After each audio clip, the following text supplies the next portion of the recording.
Netanyahu's plan is to get the United States to do the crushing. Netanyahu already, more than 20 years ago, wanted the United States to crush all of Israel's foes in the Middle East. The war in Iraq in 2003 was strongly promoted by Netanyahu in his speeches, congressional testimony, his actions as foreign minister under Ariel Sharon as prime minister at that time. He wanted a war by the United States against Saddam Hussein for Israel's sake. But the idea was it wouldn't just be taking out Iraq. As he said in his congressional testimony, you take out Afghanistan, that makes it easier to take out Iraq. You take out Iraq, that makes it easier to take out the next one, he said. He didn't name the next one, but we know that it was Syria and Iran. So Netanyahu's been after the United States to engage in a full-fledged Middle East war for more than 20 years. It's not, again, the dramatic event of October 7, 2023. This is a long-term strategy. We have a difficult time in our public discourse these days, especially in our mainstream media, because of official narratives of giving a date when everything starts. So we give the date of October 7 as the start of the Middle East crisis, though it's been in crisis for 100 years. We give February 24th, 2022 as the start of the war in Ukraine, even though the actual war was going on for 10 years. But we make narratives.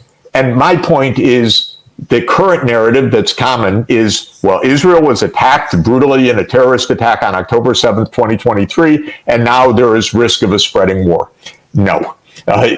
Israel has been promoting that the United States should be in a regional war for more than 20 years. Netanyahu viewed 9/11, the attack on the United States, as the opportunity to trigger a series of wars. Jeffrey Sachs delivers a blunt and compelling analysis of the long-standing geopolitical strategy of Benjamin Netanyahu, Israel's prime minister. His remarks suggest that what we are witnessing now in the Middle East is not a spontaneous reaction to recent events, but rather part of a meticulously planned strategy by Netanyahu that dates back over 2 decades. The idea is clear. Use the military might of the United States to eliminate Israel's regional foes. To fully understand the depth of this strategy, we need to examine the context in which these actions have been playing out over the years, from the U.S. invasion of Iraq in 2003 to the current tensions involving Syria and Iran. Netanyahu's ambitions for a larger regional war, using the United States as the primary military force, go beyond just Israel's immediate security concerns. As Jeffrey Sachs points out, Netanyahu has seen the U.S. as a tool to reshape the Middle East in Israel's favor, beginning with the war in Iraq. Back in the early 2000s, Netanyahu was one of the loudest voices pushing for the removal of Saddam Hussein. In his speeches and testimonies, he argued that taking down Iraq would make it easier to defeat Israel's other enemies, such as Syria and Iran. This domino theory, where toppling one regime makes it easier to topple the next, underlines Netanyahu's long-term vision for a complete overhaul of the Middle East. But it wasn't just about Iraq. Netanyahu's broader aim was to position the U.S. as the enforcer of a new regional order. He viewed the U.S. as not just a supporter but as the military power that could eliminate all threats to Israel's security. This aligns with Sachs' comments, where Netanyahu saw the aftermath of 9/11 as a golden opportunity to accelerate this agenda. To understand how far-reaching this strategy is, it's important to remember how deeply Israel has been involved in shaping U.S. foreign policy, especially regarding military interventions in the Middle East. Netanyahu was not alone in his desire to see Saddam Hussein removed. Influential American political figures, defense contractors, and neoconservative thinkers also supported this policy, leading to the 2003 invasion of Iraq. But Netanyahu's vision didn't stop with Iraq. After Saddam Hussein was removed from power, Israel shifted its focus to Syria and Iran, 2 countries that have long been perceived as major threats to Israeli security. In fact, Netanyahu's remarks in the early 2000s, as Sachs mentions, hinted at the broader regional conflict that Israel hoped to see unfold, with the United States continuing its role as the primary actor. What Sachs emphasizes is that this plan was always part of a much larger strategy, one that looks at U.S. military power as a tool to reshape the Middle East in ways that are favorable to Israel. From Netanyahu's perspective, 9/11 provided the perfect pretext for pushing this vision forward. Let's take a closer look at the 2003 Iraq War, which Sachs points to as one of the key moments in Netanyahu's long-term plan. After September 11th, the U.S. was swept up in a wave of military interventions, with the Bush administration launching its war on terror. Netanyahu seized this moment, pushing for the invasion of Iraq. He argued that Saddam Hussein's regime was a significant threat to regional stability, despite the fact that there was little concrete evidence linking Iraq to the 9/11 attacks. In reality, Iraq was viewed by Israel as one of its most formidable enemies, with Saddam Hussein's regime supporting Palestinian militants and opposing Israel on the global stage. Netanyahu's insistence that Iraq should be the next target in the war on terror wasn't just about Saddam's alleged ties to terrorism. It was about weakening one of Israel's biggest rivals in the region. The hope was that by eliminating Saddam, Israel's security would be significantly enhanced. Fast forward to the aftermath of the Iraq War, and it becomes clear that this invasion was only the first step in a broader regional conflict. Iraq, which had once been a counterbalance to Iranian influence in the region, was left in a state of chaos. This power vacuum allowed Iran to expand its influence, something that Netanyahu likely anticipated, knowing that the U.S. would eventually have to turn its attention to Tehran. Now, let's delve into the critical event that Sachs highlights, the September 11th attacks. In Netanyahu's eyes, 9/11 was not just a tragic event for the United States. It was also a strategic opportunity. The attacks gave the U.S. a reason to ramp up its military presence in the Middle East and to begin dismantling regimes that were seen as threats to American or Israeli security. Netanyahu quickly connected the dots, pushing for U.S. intervention not just in Afghanistan but across the region. Sachs points out that Netanyahu has been pushing for a U.S.-led regional war for over 20 years.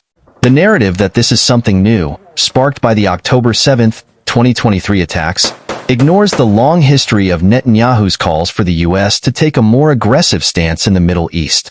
What we're seeing now is not a sudden escalation, but rather a continuation of a long-standing strategy to get the U.S. involved in taking out Israel's enemies. One of the most significant players in Netanyahu's strategy is Iran, a country that has long been a thorn in Israel's side. Iran's growing influence, particularly after the Iraq War, has made it a primary target for Israeli foreign policy. Netanyahu has repeatedly warned about the threat posed by Iran's nuclear program and its support for groups like Hezbollah in Lebanon and Hamas in Gaza. For years, Netanyahu has been pushing the U.S. to confront Iran, just as it did Iraq. However, Iran is a much larger and more formidable opponent than Iraq was, and U.S. policymakers have been more cautious about engaging in direct military conflict with Tehran. Nonetheless, Israel continues to push for a tougher U.S. stance on Iran, including military strikes on its nuclear facilities. Sachs' comments make it clear that Netanyahu's ultimate goal is to involve the U.S. in a broader regional conflict that includes Iran. By framing the Middle East conflict as part of the U.S.'s war on terror, Netanyahu seeks to ensure that American military power is used to further Israeli interests. As Sachs points out, one of the key problems in today's public discourse is the oversimplification of complex conflicts. The media tends to assign arbitrary start dates to crises, ignoring the historical context that led up to these events. For example, while October 7, 2023, is often cited as the beginning of the current Middle East crisis, the reality is that tensions in the region have been simmering for decades, if not longer. Sachs also highlights a similar issue with the war in Ukraine, where February 24, 2022, is frequently cited as the start of the conflict. In reality, the roots of the war go back much further, with tensions between Russia and Ukraine building over many years. These oversimplified narratives prevent a deeper understanding of the underlying causes of conflicts and the long-term strategies at play.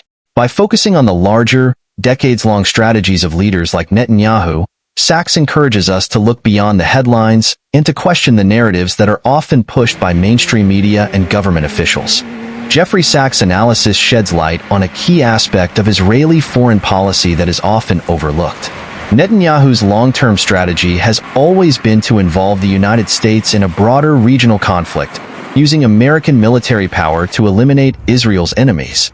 From the Iraq War in 2003 to the ongoing tensions with Iran, Netanyahu has been pushing for the U.S. to take a more active role in shaping the Middle East in Israel's favor. As we continue to watch events unfold in the region, it's important to keep in mind the historical context and the long-standing strategies that have been in play for decades. What may seem like new developments are often the result of years of planning and maneuvering by political leaders like Netanyahu.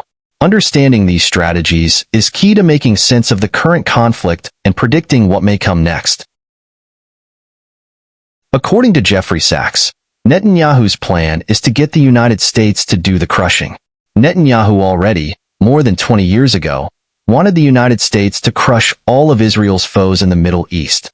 The war in Iraq in 2003 was strongly promoted by Netanyahu in his speeches, congressional testimony, his actions as foreign minister under Ariel Sharon as prime minister at that time. He wanted a war by the United States against Saddam Hussein for Israel's sake, but the idea was it wouldn't just be taking out Iraq. As he said in his congressional testimony, "You take out Afghanistan, that makes it easier to take out Iraq. You take out Iraq, that makes it easier to take out the next one." He didn't name the next one, but we know that it was Syria and Iran. So Netanyahu has been after the United States to engage in a full-fledged Middle East war for more than 20 years. It's not the dramatic event of October 7, 2023, this is a long-term strategy. We have difficulty in our public discourse these days, especially in our mainstream media, because of official narratives of giving a date when everything starts. So we give the date of October 7th as the start of the Middle East crisis, though it's been in crisis for 100 years. We give February 24th, 2022, as the start of the war in Ukraine, even though the actual war was going on for 10 years. But we make narratives. And my point is, the current narrative that's common is, well, Israel was attacked brutally in a terrorist attack on October 7th, 2023, and now there is a risk of a spreading war. No. Israel has been promoting that the United States should be in a regional war for more than 20 years. Netanyahu viewed 9/11, the attack on the United States, as the opportunity to trigger a series of wars. Thanks for watching.